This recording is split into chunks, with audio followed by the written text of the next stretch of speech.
Trust is the invisible foundation of our lives, but in the digital age it's more fragile than ever. Today we investigate a viral Reddit post, a digital mystery that blurred the line between chilling confession and masterful fiction. This is the story of curious_cat_99, their unsettling neighbor, and a hidden door that sparked a modern urban legend. It began on R True Off My Chest, a confession from curious_cat_99 about a neighbor who seemed perfectly normal. Subtle oddities, whispers, scuttling sounds, strange smells slowly unraveled the facade. The discovery, a hidden door behind a basement bookshelf leading to a secret room. The internet was instantly divided. Was this a real-life nightmare, or just a brilliantly crafted story? The hidden door ignited fierce debate, too cinematic to be real yet too raw to dismiss. Some saw a whistleblower exposing a sinister secret, others a master of internet fiction. No photos, no proof, just a chilling narrative that tapped into our deepest anxieties. So could any of it be true? That's the question we set out to answer. The neighbor was the definition of ordinary, polite, quiet, invisible. This normalcy made the later revelations all the more disturbing, turning trust into suspicion. The story asks, how well do we really know those living beside us? The shift was gradual. Whispers at night, unsettling scuttling, and inexplicable odors. Each detail chipped away at the author's sense of safety, fueling paranoia. The building itself became suspect, every sound and smell a potential clue. By the time the hidden door was revealed, readers were primed for horror. The real turning point, the moment the story transforms from just a creepy neighbor tale into a full-blown mystery, happens down in the building's basement. According to curious_cat_99, a plumbing issue forced them to head into the shared storage area, a place they pretty much never visited. The basement itself is described in classic horror fashion, dimly lit, musty, and packed with the forgotten belongings of other tenants. It's this weird, in-between kind of place, not really public, not really private, a spot where people leave things they want to keep but don't want to see. The setting is chosen really deliberately to give a sense of unease and isolation. A place where secrets could definitely be hidden away from prying eyes and the usual foot traffic of the building's residents. So it's during this reluctant trip that the author notices something off. The neighbor's designated storage space is dominated by this big, heavy wooden bookshelf. That alone isn't all that weird. But the author remembers feeling a strange draft in the otherwise still stuffy air of the basement. The source seemed to be coming from behind the bookshelf. Fueled by weeks of growing suspicion and a real sense of dread, they decide to check it out. The description of this moment is packed with tension. The author talks about their heart pounding, their hands shaking as they carefully approach the imposing piece of furniture, a totally ordinary object that's about to become the gateway to the unknown. The discovery itself is, honestly, the story's most dramatic and controversial claim. When curious_cat_99 pushes against the bookshelf, they find it's not flush against the wall. It's actually on hidden casters, and with some effort, it swings outward like a door. Behind it isn't the cold, damp concrete they expected, but a newly constructed, perfectly framed doorway leading into darkness. This is the big reveal that really split the online audience. The hidden door behind a bookshelf is such a classic trope in fiction that seeing it in a real-life confession immediately strains believability. It just feels too perfect, too cinematic, a detail that seems designed for maximum dramatic effect, instead of something you'd stumble on in a real apartment basement. This single image, the bookshelf swinging away to reveal a secret passage, became the symbol of the entire legend. It represents the ultimate violation of normalcy, the proof that a hidden world exists just beneath the surface of our own. For believers, it was the smoking gun, the undeniable evidence that the weird sounds and smells were all part of some secret operation. For skeptics, it was the story's fatal flaw, the moment it tipped from a plausible account of strange events into the realm of pure fiction. The hidden door wasn't just a physical object in the narrative, it was a narrative crossroads, forcing every reader to decide whether to keep believing or to turn back toward skepticism. The detailed description of the hidden door, and what was found beyond it, really took the post from just a simple complaint to something way more, a compelling call to action, even if it was an unspoken one. The author didn't just talk about finding a secret, they laid out a scenario so chilling that it was almost impossible not to react. In the post, curious_cat_99 describes peering into the darkness beyond the doorway and being met with a low humming sound and a rush of cool, sterile air. This wasn't some forgotten storage closet or an abandoned utility tunnel. It was an active, occupied space that had been deliberately hidden from the world. The implications here are, well, staggering. Who would go to such lengths to build a secret room in the basement of an apartment building, and for what reason? The online reaction was immediate and explosive. The post was absolutely flooded with comments, upvotes, and shares, quickly escaping the confines of "R true off my chest" and spreading all over the internet. Readers weren't just passive consumers of the story, they became active participants. Some people offered advice, urging the author to contact the police or the building manager right away. Others begged for more information, demanding photos, videos, or any shred of physical evidence that could back up this incredible claim. The story's real power was in how it turned readers into armchair detectives, each one desperate to solve the puzzle and uncover the truth about the neighbor's hidden life. However, the lack of concrete evidence quickly became a major source of frustration and suspicion. The author gave vivid descriptions but no real proof. They said their phone had died before they could take a picture. A pretty convenient excuse that a lot of people found hard to buy. That absence of evidence created a vacuum, and it was filled fast with speculation. Was the neighbor some kind of government agent running a secret surveillance operation, a mad scientist doing forbidden experiments, or was the author themselves an unreliable narrator, maybe even making up the whole thing for attention, or, for Reddit karma? The narrative turned into a kind of digital Rorschach test, with people seeing in it whatever their own fears or skepticism led them to see. And that's really why the story of the hidden door became an internet legend. It existed in this perfect state of unresolved tension. It was just detailed enough that believers couldn't dismiss it outright, but also way too outlandish and unverified for skeptics to accept. Curious_cat_99 had crafted a mystery that was pretty much tailor-made for the digital age. A terrifying, unverifiable, and endlessly debatable story. It didn't just describe a strange event, it created one, sparking a collaborative investigation where the lines between fact, fiction, fear, and entertainment got hopelessly and honestly fascinatingly blurred for everyone involved. To begin fact-checking the story, the most logical starting point was its most audacious claim, the hidden door. A secret passage concealed behind a bookshelf in a shared apartment basement is a fantastic image, but is it a practical reality?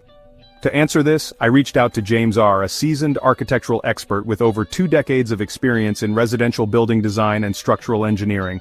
I presented him with the scenario described by Curious_cat_99, laying out the details of the apartment building, the basement, and the alleged modification. His initial reaction was one of professional skepticism, grounded not in disbelief of the storyteller, but in the cold, hard realities of modern construction and safety regulations that govern multifamily dwellings. James explained that while hidden rooms and secret passages are certainly real, they are overwhelmingly found in specific contexts. They are features of older, custom-built mansions, historical homes with a legacy of secrecy, or properties specifically modified by wealthy individuals for security purposes, such as panic rooms.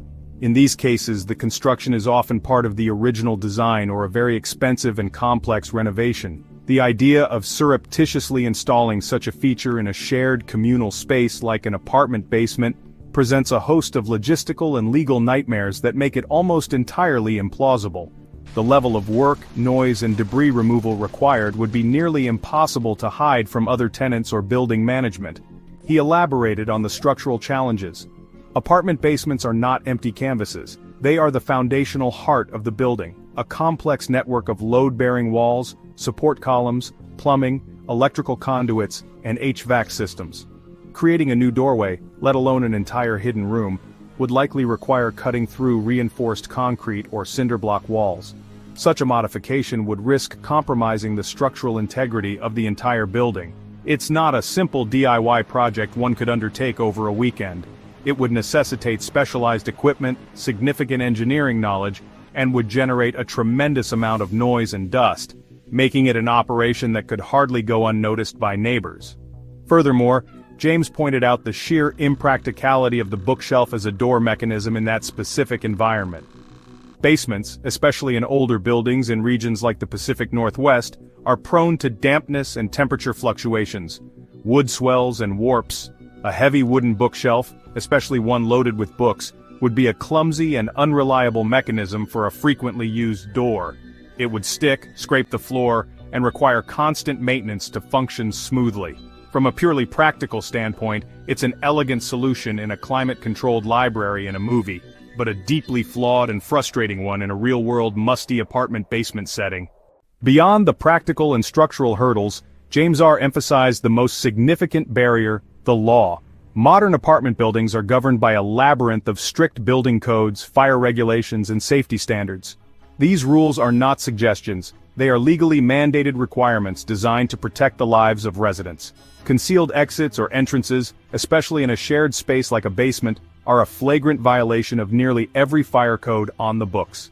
Egress paths must be clearly marked, unobstructed, and known to all residents and emergency services. A hidden door represents a massive liability and a danger not just to the person who built it, but to everyone in the building. He explained that any significant construction within an apartment building requires permits from the local municipality. This process involves submitting detailed plans for review by city engineers and inspectors. The plans would have to show exactly what was being altered, and a proposal for a secret, unlisted room would be rejected immediately. To bypass this, the neighbor would have had to perform the work entirely off the books, without any permits or oversight. While minor cosmetic changes can sometimes fly under the radar, a project of this scale, cutting through a foundation wall and constructing a new room, is far too substantial to remain hidden from official scrutiny for long, especially during routine building inspections. The insurance implications are another critical factor. Any unpermitted, uninspected modification to a building structure can void its insurance policy. If a fire, flood, or structural failure were to occur, and the investigation revealed an illegal, concealed room as a contributing factor, the insurance company would almost certainly refuse to cover the damages. This would leave the building owner and all the tenants in a catastrophic financial situation. It is a risk that no sane building owner or condo association would ever knowingly allow. The neighbor's secret project would not only endanger lives but also risk the financial ruin of everyone who owned a unit in the complex. This legal and regulatory framework makes the existence of such a room in a typical apartment building extraordinarily unlikely. It would require a conspiracy of silence or a level of incompetence from building management, city inspectors, and other residents that verges on the absurd. The story asks us to believe that this neighbor was not only a master builder and engineer, but also managed to circumvent a multi-layered system of safety and legal checks designed specifically to prevent this exact type of clandestine activity. According to the expert, while it may not be physically impossible in the strictest sense, it exists in a realm of such extreme improbability that it strains credulity to its breaking point. The architectural and legal analysis casts serious doubt on the story's core premise, but I wanted to pursue another angle. The author, Curious_Cat_99, had provided a vague geographical clue, mentioning that the apartment building was located somewhere in the Pacific Northwest. This region, encompassing states like Washington and Oregon, is known for its mix of modern and older architecture, providing a faint glimmer of possibility. Perhaps the story took place in an older, less regulated building where such a modification might have slipped through the cracks decades ago. Armed with this sliver of information, I began a methodical search of public records and online archives. My investigation involved scouring public building records, historical architectural archives, and even old newspaper databases for any mention of apartment complexes in the Pacific Northwest with unusual features. I searched for keywords like hidden room, secret passage, and unusual construction linked to residential properties in major cities like Seattle, Portland, and their surrounding suburbs. The goal was to find a potential candidate for the building described in the post, a real-world location that could serve as the story's setting. Such a discovery would not prove the story true, but it would lend it a crucial element of plausibility. The search proved to be a digital ghost hunt. Despite weeks of meticulous research, combing through thousands of digital files and property records, I found nothing. There were no documented cases of apartment buildings in the region with officially recognized or discovered hidden rooms matching the description. While historical archives contain fascinating stories of secret spaces in Prohibition-era hotels or old Victorian homes, none of these were multi-family apartment complexes of the type implied in the Reddit post. The digital footprint of such a unique architectural feature simply did not exist in the public record. The building from the story remained a complete phantom. This lack of a match was in itself a significant finding. While it's possible the building is too obscure, too new, or has kept its secrets completely off the record, the absence of any corroborating evidence is telling. Urban legends often have a loose grounding in a real place or event, a kernel of truth that gets distorted over time. In this case, the story appears to be floating in a vacuum, untethered to any verifiable location. The Pacific Northwest setting, rather than being a genuine clue, starts to feel more like a narrative choice, a region known for its dreary weather and mysterious folklore, making it the perfect atmospheric backdrop for a spooky story. Putting the pieces together, the fact-checking process revealed not just minor inconsistencies, but deep, foundational cracks in the credibility of Curious Cat 99's narrative. The architectural expert confirmed the extreme unlikelihood of such a modification in a modern regulated apartment building. The legal and safety codes present formidable, almost insurmountable barriers that the story simply ignores. The complete lack of any matching building in public records across the specified region suggests the setting itself may be a fabrication. Each attempt to ground the story in reality led to a dead end, reinforcing the conclusion that we are likely dealing with fiction, not fact. The combination of these factors paints a compelling picture. For the story to be true, we must accept a chain of highly improbable events. We must believe that a tenant possessed the advanced skills to secretly excavate and construct a hidden room in a shared basement. We must believe they did so without alerting any neighbors or management to the noise, debris, and activity. We must believe this happened in a building with astonishingly lax oversight, where fire codes and structural regulations were either non-existent or completely ignored. And finally, we must believe that this architecturally unique building has left no trace in any public or historical record. This is where the principle of Occam's razor comes into play. The simplest explanation is often the correct one. Is it more likely that a secret, unpermitted construction project of this magnitude went completely undetected in a regulated environment, or that a talented writer crafted a compelling piece of fiction? The evidence overwhelmingly points toward the latter. The story's elements seem less like real-world occurrences, and more like carefully chosen narrative devices designed to maximize suspense and play on common fears. The hidden door, the cryptic neighbor, the vague location, they all serve the story, but they fall apart under direct factual scrutiny. Therefore, this act of our investigation concludes with a strong verdict on the central physical claim of the post. While we cannot say with absolute 100% certainty that no such room exists anywhere in the world, we can say that the scenario as described by Curious_Cat_99 is so riddled with practical, legal, and logistical impossibilities that it resides firmly in the realm of fiction. The hidden door, the story's most powerful image, appears to be just that. An image, a symbol, a literary device. It is not a gateway to a real secret room, but a doorway into a masterfully told urban legend. Having established the extreme improbability of the story's physical structure, we must now turn to its atmospheric core, the sensory clues.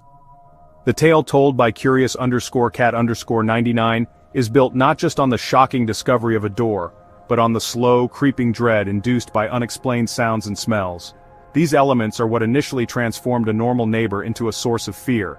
The post described two primary types of sounds: faint, muffled whispers and a strange, intermittent scuttling noise within the walls. But could these unnerving sounds have perfectly ordinary, even mundane explanations? Living in close quarters with others means accepting a baseline level of auditory intrusion, a symphony of sounds that make up the life of a building. To explore this, we must consider the typical acoustics of a multifamily dwelling. Plumbing is a major and often misunderstood source of strange noises.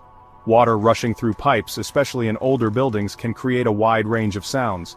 A running toilet in an adjacent unit can produce a constant low whisper.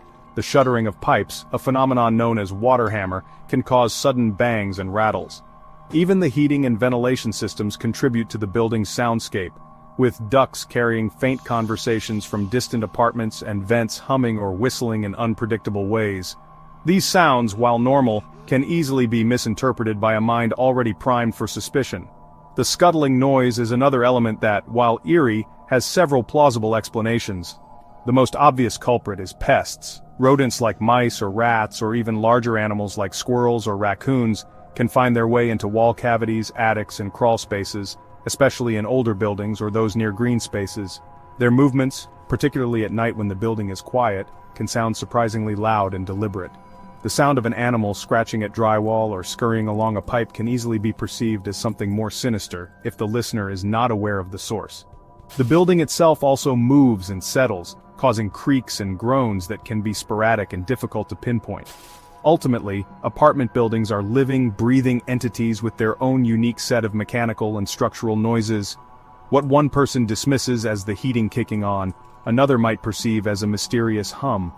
The sound of a neighbor dragging a chair across a hardwood floor can become a rhythmic thudding. Without direct confirmation, sound is highly subjective. The whispers, curious_cat_99 heard could have been a television, a radio, or a phone conversation from a nearby unit, its sound distorted as it traveled through the building's structure.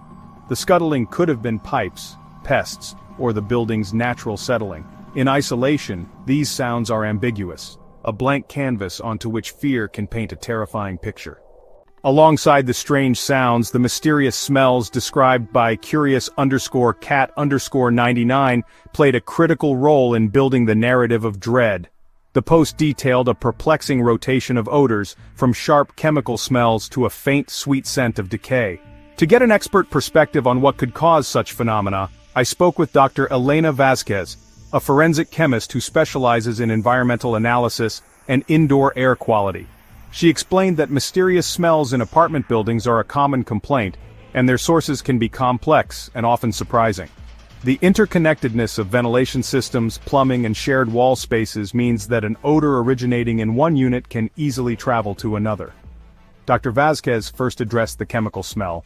An acrid chemical odor can have a multitude of sources, she explained. It could be something as simple as a neighbor using strong cleaning agents, solvents for a hobby like model building or furniture refinishing, or even certain types of air fresheners.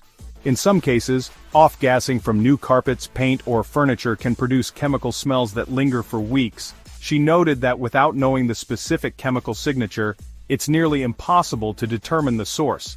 The smell could be harmless, or it could be related to something more hazardous like a small-scale chemical leak, but it doesn't automatically point to a sinister, clandestine experiment. The smell of decay is perhaps more alarming, but it too has several potential, non-nefarious origins. The first thing we look for with a smell of decay is a deceased animal, Dr. Vasquez stated. A mouse, rat, or squirrel that has become trapped and died within a wall cavity will produce a very strong and unpleasant odor as it decomposes. This smell can last for weeks and is notoriously difficult to locate. She also mentioned that plumbing issues, such as a dried-out P-trap in a floor drain or a small sewage leak, can release sewer gases that are often described as smelling like rot or decay. Even something as simple as forgotten food in a neighbor's trash can create a powerful, pervasive odor that seeps through hallways and vents. The combination of both smells, while seemingly pointing to a bizarre scenario, could also be coincidental. Dr. Vasquez cautioned against narrative bias, the tendency to link unrelated events into a single, coherent story. It's entirely plausible that a building could have two separate, unrelated issues, a neighbor using a strong solvent for a hobby and a rodent dying in a wall. To an anxious observer, these two independent events could merge into one terrifying conclusion. The neighbor is using chemicals to dispose of something organic. The sensory evidence, when viewed through a scientific and dispassionate lens, becomes far less conclusive and much more ambiguous than the Reddit post suggests. Our investigation into the sounds and smells reveals a crucial truth. Sensory input is not objective data. Our brains are not passive recorders of the world around us, they are active interpreters.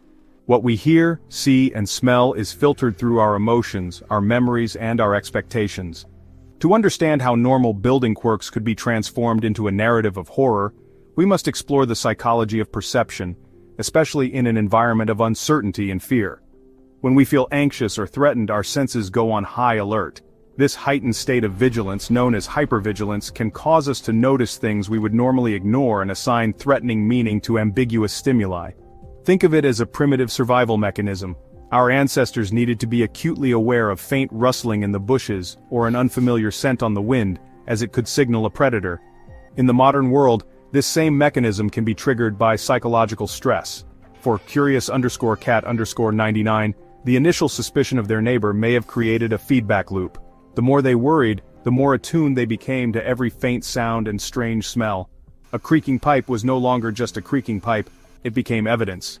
A whiff of strong cleaner was no longer just cleaning, it was part of a cover-up. Their fear was actively shaping the reality they were experiencing. This phenomenon is known as confirmation bias. Once we form a belief, in this case my neighbor is doing something sinister, we subconsciously start looking for evidence that supports it, while simultaneously ignoring evidence that contradicts it. The author likely heard dozens of normal apartment sounds every day, but only the ones that fit the frightening narrative, the whispers, the scuttling, were registered as significant. The brain, seeking to make sense of the world, latches onto these details and weaves them into the story it has already started to write. This process can feel completely real and logical to the person experiencing it, even if it is based on a misinterpretation of sensory data. Dr. Elena Vazquez touched on this in our conversation, noting that fear has a powerful effect on our sense of smell, a sense that is deeply linked to the emotional and memory centers of the brain. An unpleasant or unfamiliar odor can trigger a fight-or-flight response much faster than a visual or auditory cue. When combined with a pre-existing state of anxiety, a neutral or ambiguous smell can be perceived as threatening.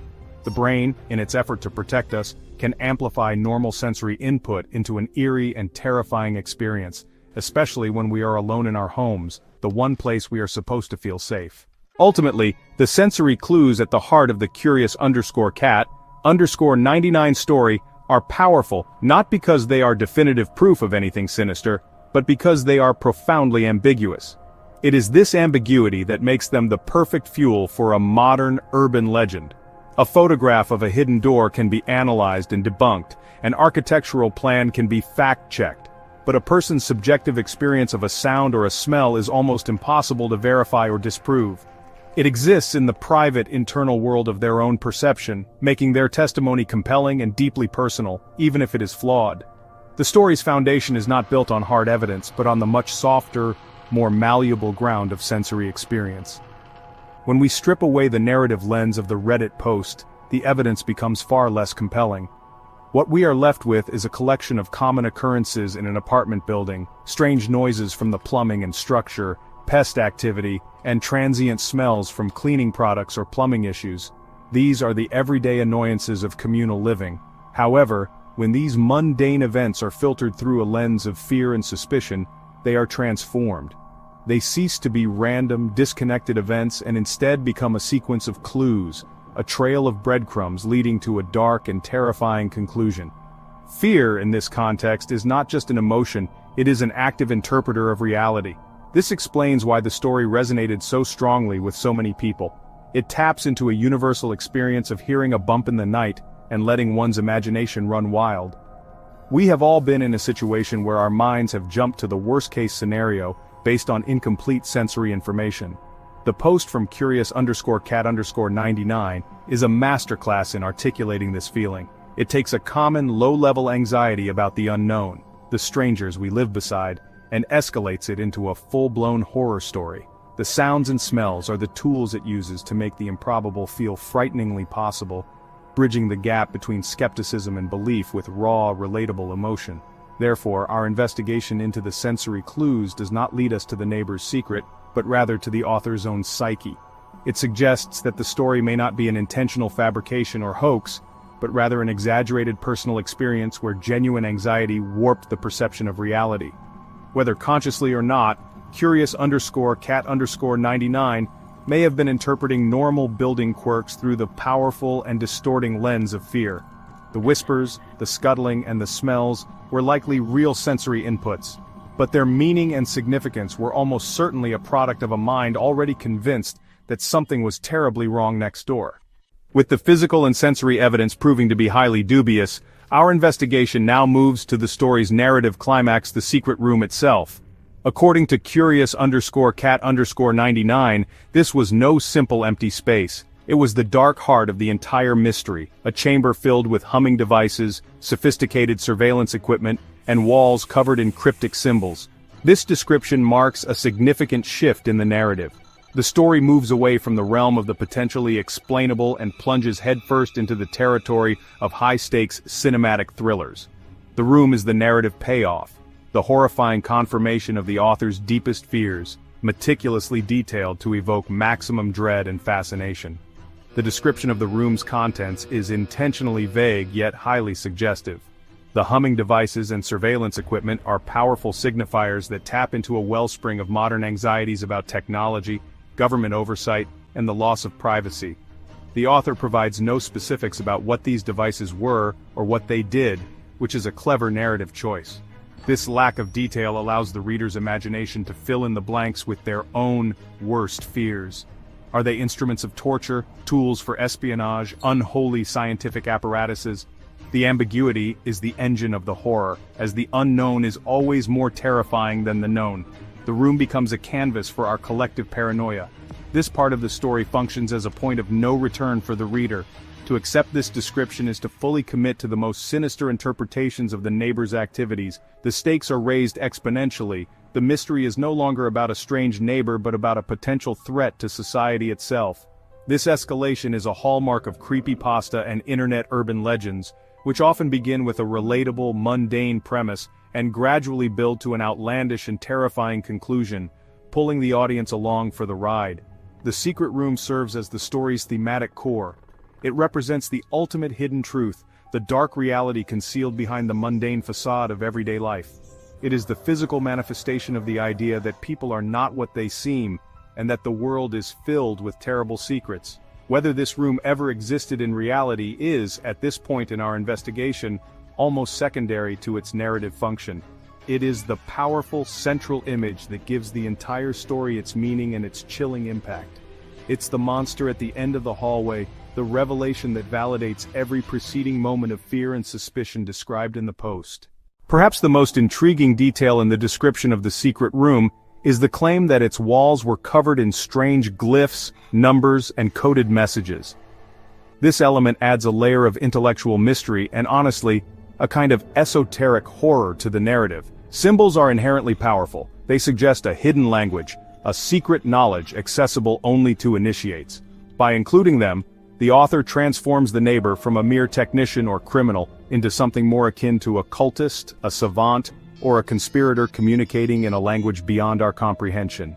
This detail invites a different kind of speculation, one that moves from physical threats to intellectual and even supernatural ones. To understand the potential significance of these symbols, I consulted Professor Mark Daniels, an expert in semiotics, the study of signs and symbols. He explained, "Symbols are containers of meaning, but that meaning is entirely dependent on context. Without a key or a shared cultural understanding, a symbol is just a shape." He noted that the symbols described by Curious Cat 99, a mix of glyphs, numbers, and code, could be anything. They could be a complex mathematical formula, schematics for an invention, a private artistic expression, or simply meaningless graffiti designed to look profound. The power of the symbols in the story comes from the fact that we are denied their context. Professor Daniels suggested that the allure of such symbols in a narrative like this is tied to our innate human desire to find patterns and meaning, even in chaos. When we see a code, we immediately want to crack it, he said. The story presents the reader with a puzzle that has no solution, which is both frustrating and endlessly fascinating. This lack of resolution keeps the mystery alive. The symbols could be the key to everything, the explanation for the humming machines and the neighbor's strange behavior. Their indecipherability makes them a potent symbol of the entire mystery. A question mark scrawled on the wall, forever unanswered. This element of the story also taps into the rich history of secret societies, alchemy, and occultism, all of which rely heavily on symbolic language. The image of a room covered in cryptic markings evokes a sense of forbidden knowledge and ancient conspiracies. It elevates the story from a simple crime mystery to something with deeper, more mythic undertones. The symbols hint that the neighbor's secret is not just illegal or dangerous, but perhaps touches on fundamental truths about the world that are hidden from the rest of us. It is, honestly, a masterful touch that adds intellectual depth and a sense of profound mystery to the author's terrifying discovery. A critical flaw in the narrative of The Secret Room, and indeed the entire story, is the complete and utter lack of physical evidence. In the age of the smartphone, where virtually everyone carries a high-resolution camera in their pocket, the claim that one could discover something so monumental and fail to document it is, well, deeply suspicious. The author, Curious_Cat_99, provides a convenient excuse in the post, stating that their phone had died, or that they were too scared to think of taking a picture. While fear can certainly overwhelm a person's rational thinking, This explanation has been met with significant skepticism by the online communities that dissected the story. The old adage "pics or it didn't happen" has become a foundational principle of internet culture for a reason. Verifiable, visual evidence is the currency of truth in the digital world.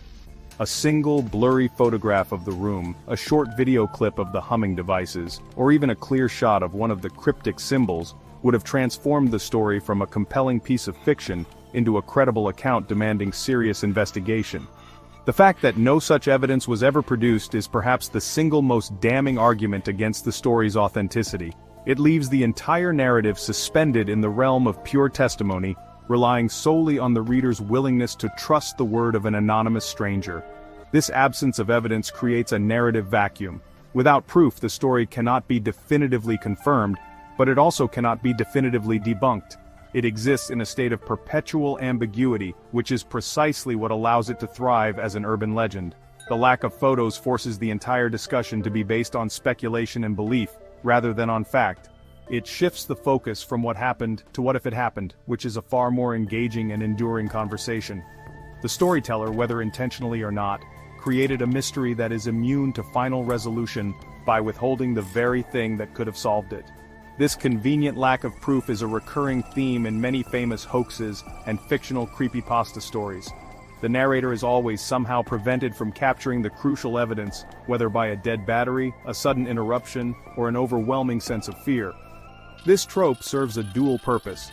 It explains away the lack of evidence within the story's own logic, while simultaneously allowing the legend to grow and mutate in the public imagination, unconstrained by the inconvenient limitations of reality. The secret room remains a powerful idea precisely because it was never captured on camera, allowing it to be as grand and terrifying as our imaginations will allow. In the end, with no physical proof, no verifiable location, and no corroborating witnesses, we are left with only one witness to the events in the secret room: the imagination of the author and, by extension, the reader. The room and its contents are described with just enough detail to spark our curiosity and fear, but with enough ambiguity to allow us to become co-creators of the horror. The humming devices, the surveillance gear, the cryptic symbols, these are not just descriptions of a place, but prompts for our own minds to construct the scene. The true power of this part of the story lies not on the page, but in the mental theater of each person who reads it. The symbolism of the room is multifaceted. On one level, it represents the ultimate violation of privacy and security, the idea that a hidden, malevolent space can exist just beyond the walls of our own home. On another level, it symbolizes the dark, unknowable nature of other people. The neighbor's polite exterior is the bookshelf. His true self is the chaotic, terrifying room hidden behind it. This taps into a deep-seated social anxiety, the fear that the people we interact with every day are wearing masks, concealing a reality that we cannot even begin to comprehend. The room is a metaphor for the hidden depths of the human psyche. This act of the story demonstrates the incredible power of narrative ambiguity. By leaving the purpose of the room and the meaning of the symbols completely open to interpretation, Curious_Cat_99 ensures the story's longevity. A mystery with a clear solution is consumed and forgotten. A mystery with no solution invites endless debate and speculation, allowing it to embed itself in the cultural consciousness. The secret room is a perfect enigma. It is so specific in its details that it feels real, yet so vague in its purpose that it remains forever out of reach. A puzzle that can never be solved because the key pieces were never provided. Ultimately, our investigation of the secret room leads us not to a physical place but to an exploration of how stories work on the human mind. The room's description is a masterstroke of psychological manipulation, designed to bypass our rational skepticism and appeal directly to our primal fears. It doesn't matter if the room was real or not. Its image of a hidden humming chamber covered in secret messages is what has lodged itself in the minds of thousands of readers. The final witness to this scene is not Curious_Cat_99, but the collective imagination of the internet, a witness that is notoriously unreliable but endlessly creative. While my own investigation proceeded down a path of expert consultation and public records, a parallel inquiry was unfolding in the very place the story was born: Reddit. The post by Curious_Cat_99 did not just create an audience, it mobilized a volunteer army of digital detectives. Users from subreddits like r Unresolved Mysteries and RRBI, which is the Reddit Bureau of Investigation, took up the case with, honestly, a kind of fervent dedication.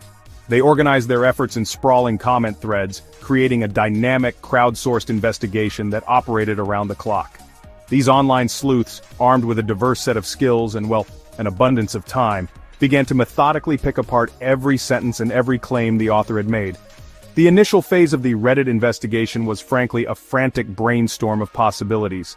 Users speculated wildly about the neighbor's identity and motives, with theories ranging from the plausible to the utterly fantastic. Some suggested he was a rogue chemist, synthesizing illicit substances, which would explain the chemical smells and need for secrecy. Others proposed he was a member of an esoteric cult or a doomsday prepper, building a high-tech bunker. The more imaginative theories painted him as a disgraced scientist working on forbidden technology, or even an undercover agent monitoring a person of interest. Maybe even curious_cat_99 themselves. This initial explosion of ideas really demonstrated the story's incredible power to ignite the collective imagination. Soon, though, the more methodical detectives began to impose order on the chaos. They created master documents and dedicated threads to consolidate information, track leads, and debate the evidence in a more structured way. Different users took on different roles based on their self-professed expertise. Some focused on the architectural plausibility, much like my own inquiry, by sharing blueprints and building codes. Others, with a background in chemistry, debated the possible sources of the smells. This collaborative effort was a remarkable display of the internet's potential for collective problem-solving, as strangers from around the world united in a common goal to solve the mystery of the hidden room. This decentralized investigation had both strengths and weaknesses. Its greatest asset was its manpower and diversity of thought, which allowed it to explore avenues that a single investigator might miss. However, it also suffered from a lack of clear leadership and a tendency to get sidetracked by sensational but unsubstantiated theories. False leads were chased with the same enthusiasm as promising ones, and personal biases often colored the interpretation of evidence. The Reddit detectives were passionate and resourceful, but their investigation was a chaotic digital storm, mirroring the unsettling ambiguity of the story they were trying so desperately to solve. A key turning point in the Reddit investigation came when users began to apply digital forensic techniques to the post itself. One of the most significant efforts focused on the few low-quality images that were briefly associated with the story. Although curious_cat_99 claimed not to have taken photos of the room, some early versions of the story shared on other platforms had generic, spooky-looking pictures attached to them. Sleuths with skills in image analysis ran these photos through reverse image search engines and metadata viewers. Their findings were honestly a major blow to the story's credibility.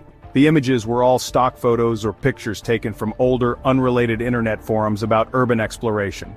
Another group of digital detectives turned their attention to the author's account, curious_cat_99. They meticulously combed through the user's post and comment history, searching for clues about their identity, location, or motivations.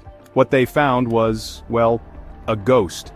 The account was relatively new, created only a short time before the explosive post was made. It had almost no other activity.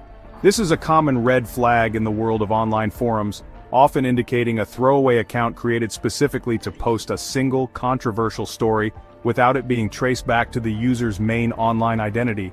The account's subsequent inactivity and failure to engage with any follow-up questions only deepened this suspicion. Perhaps the most sophisticated analysis came from users with expertise in linguistics and writing. They performed a stylistic analysis of the post, breaking down its sentence structure, vocabulary, and narrative pacing. They pointed out that the writing style seemed to shift unnaturally at key moments. The initial descriptions of the neighbor and the building felt casual and conversational, consistent with a genuine personal account. However, as the story moved towards the discovery of the hidden door and the secret room, the prose became more polished, suspenseful, and filled with literary devices commonly found in published horror fiction or screenplays. This stylistic shift suggested the hand of a deliberate storyteller, not an ordinary person recounting a traumatic event. These linguistic experts noted the careful use of suspense-building techniques, the gradual escalation of sensory details, the perfectly timed reveal of the hidden door, and the cliffhanger-like description of the secret room. The narrative arc was almost too perfect, following the classic beats of a horror story with practiced precision. They argued that a person in genuine fear would likely write in a more frantic, disjointed, or chaotic manner. The calculated and controlled nature of the prose, they concluded, was strong evidence that curious_cat_99 was not a terrified witness, but a skilled, creative writer who had carefully crafted a piece of fiction designed to go viral. While some Reddit detectives focused on digital clues, others attempted to bridge the gap between the online story and the physical world. This represented the most ambitious and honestly, ethically complex phase of the crowdsourced investigation. A number of users, claiming to live in the Pacific Northwest, took it upon themselves to find the real-world location of the apartment building. They created lists of potential apartment complexes based on the vague descriptions in the post: older buildings, shared basements, and specific layouts. This led to a scattered and largely fruitless search, as the description was generic enough to fit thousands of buildings across multiple states. The search for the building led to some troubling actions. A few overzealous sleuths began posting photos of apartment buildings in cities like Seattle and Portland, asking if anyone recognized them or lived there. This practice was widely condemned by the broader Reddit community as a form of doxing that could invade the privacy of innocent residents. In a few instances, users reported actually contacting the management or even visiting the premises of these randomly identified buildings, asking about strange neighbors or secret rooms. Unsurprisingly, every one of these inquiries came up empty, finding only confused building managers and nothing out of the ordinary. This failure to find any real-world corroboration became another significant piece of evidence against the story's authenticity. If an event this dramatic had occurred, it seemed likely that some trace of it would exist. There would be other tenants who heard the construction, a building manager aware of a strange smell, or even a local police report. The complete silence from the physical world stood in stark contrast to the noisy chaos of the online discussion. The story appeared to exist only within the digital realm, a self-contained narrative with no connection to any verifiable boots-on-the-ground reality. The Reddit detectives had hit a wall that their digital tools could not break through. The consensus that emerged from this phase of the investigation was that the story was almost certainly a fabrication. The inability to find the building, coupled with the lack of any witnesses or official reports, led most of the amateur sleuths to abandon the idea that curious_cat_99 was telling a true story. The search for human corroboration had not only failed, but it also served as a cautionary tale about the dangers of online witch hunts and the importance of respecting privacy. The investigation, which had started with a search for a sinister neighbor, had ended with a quiet and disappointing return to the mundane reality of everyday life. With the possibility of the story being a literal factual account largely dismissed by the more rigorous Reddit detectives, the conversation shifted. The central question was no longer did this happen, but rather, why was this story created? This led to the emergence of several compelling alternative theories, each attempting to explain the origin and purpose of the curious_cat_99 post. These theories moved beyond a simple true or false binary, and explored the more nuanced possibilities of creative writing, psychological projection, and even sophisticated marketing. The mystery of the neighbor was replaced by the mystery of the author. The most widely accepted theory was that the post was a deliberate work of creative fiction, a so-called creepypasta, written by a talented amateur author. This theory accounted for all the evidence: the polished narrative structure, the use of horror tropes, the convenient lack of evidence, and the throwaway account. The author's goal, in this scenario, was not to deceive for malicious reasons, but to entertain, to create a piece of modern folklore, and watch it spread. They had, honestly, succeeded spectacularly, creating a story so compelling that it momentarily convinced thousands of people it was real. This is a common practice online, a form of artistic expression unique to the digital age. A second, more psychological theory suggested the story might not be a complete fabrication but an extreme exaggeration rooted in a real but mundane experience. This theory posits that curious_cat_99 was a real person who was genuinely suffering from anxiety, paranoia, or stress. They may have had a neighbor they disliked or feared, and their anxious mind may have magnified ordinary building noises and smells into a terrifying narrative.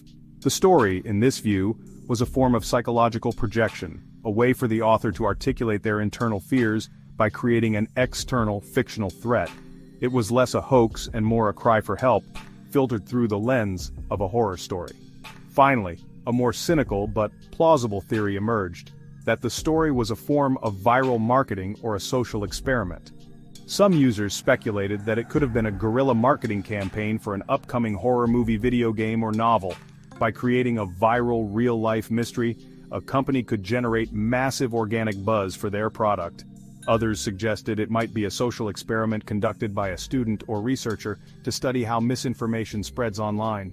These theories, while impossible to prove, accounted for the story's professional polish and its perfectly calibrated ability to capture the public imagination.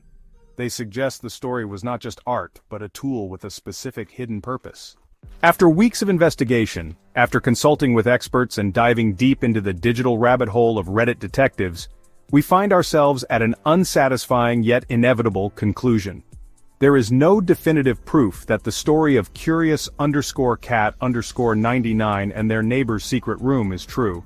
In fact, the overwhelming weight of the evidence, the architectural impossibilities, the lack of physical proof, and the narrative's polished, fictional structure, points firmly in the opposite direction. We have fact-checked the impossible, deconstructed the sensory clues, and followed the trail of the online sleuths. Every path has led us not to a hidden truth, but to the strong probability of a masterful fabrication, a ghost story for the digital age. Yet, to simply label the story as fake and dismiss it, would be to miss the entire point. The power of this narrative was never truly rooted in its authenticity. Its real power lies in its mystery. The story of curious_cat_99 went viral, not because people were convinced it was unequivocally true, but because it presented a tantalizing possibility that it could be. It tapped into a fundamental human fascination with the unknown, a deep-seated desire to believe that the mundane world we inhabit has secret layers and hidden depths. The story provided a temporary escape from the predictable, offering a glimpse into a reality that was more exciting, more terrifying, and ultimately more interesting than our own. This allure of the unexplained is an ancient human trait. For centuries, we have told stories around campfires and in hushed tones about monsters in the woods, ghosts in the attic, and strange lights in the sky. These tales serve a vital purpose. They allow us to explore our fears in a safe context, to ponder the limits of our knowledge, and to feel a sense of wonder about the world. The story of curious_cat_99 is simply the modern evolution of this tradition. The campfire has been replaced by the glowing screen of a smartphone, and the monster in the woods is now the quiet neighbor next door. But the essential function of the story remains the same.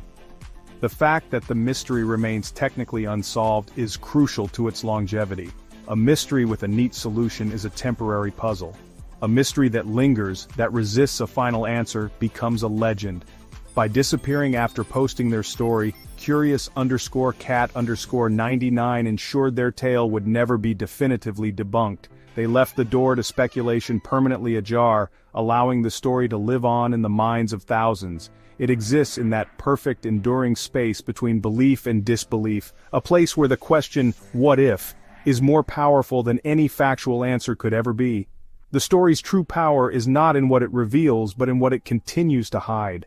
Beyond its function as a compelling mystery, the story of curious_cat_99 serves another, more profound purpose.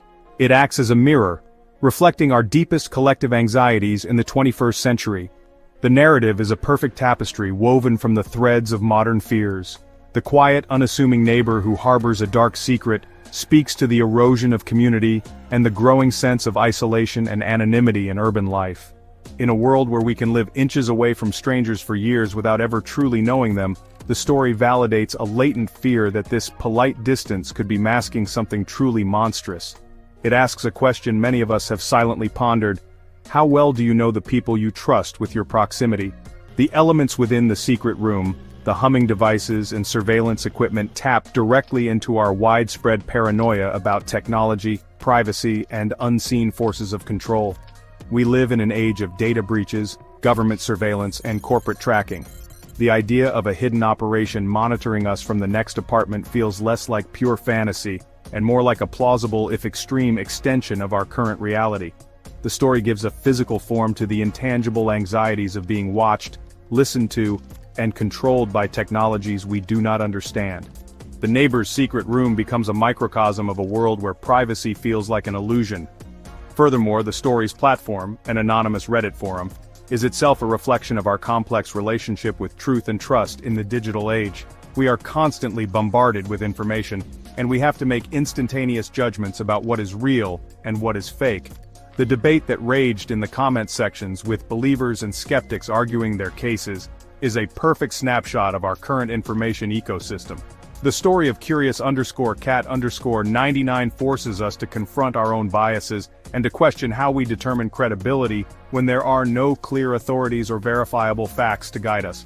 It highlights the fragility of trust in a world where anyone can create a compelling narrative and broadcast it to millions. Ultimately, whether fact or fiction, stories like this matter because they are not just about a creepy neighbor. They are about us. They are about our fears of social isolation, our anxieties about a technologically saturated world, and our struggle to navigate a reality where truth itself feels unstable. The legend of curious_cat_99 holds a mirror up to society, and shows us a reflection of our own unease. It reveals the quiet fears that simmer just beneath the surface of our modern, connected lives, and in doing so, it tells us more about ourselves than it ever does about the mystery it purports to describe. So what is the final legacy of the curious_cat_99 post? After all the analysis, investigation, and speculation, what remains?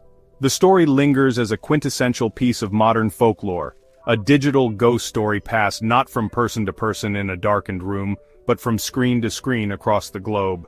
Its legacy is not as a factual account, but as a cultural artifact. It stands as a testament to the power of a single, well-told story to captivate, frighten, and unite a global community of strangers in a shared experience of mystery and wonder. It is a perfect example of how myths and legends are born and propagated in the internet age. The story also serves as a powerful reminder for us to think critically about the information we consume. It demonstrates how easily our emotions can be manipulated by a compelling narrative, and how quickly our biases can lead us to accept claims that have no factual basis. The journey of the Reddit detectives, from fervent belief to methodical skepticism, is an object lesson in the importance of questioning what we see, seeking out primary sources, and resisting the urge to jump to conclusions. The legacy of curious_cat_99 is in part a cautionary tale about the seductive nature of misinformation and the need for digital literacy in a post-truth world. However, the story's most enduring legacy may be its celebration of imagination and the human need for mystery.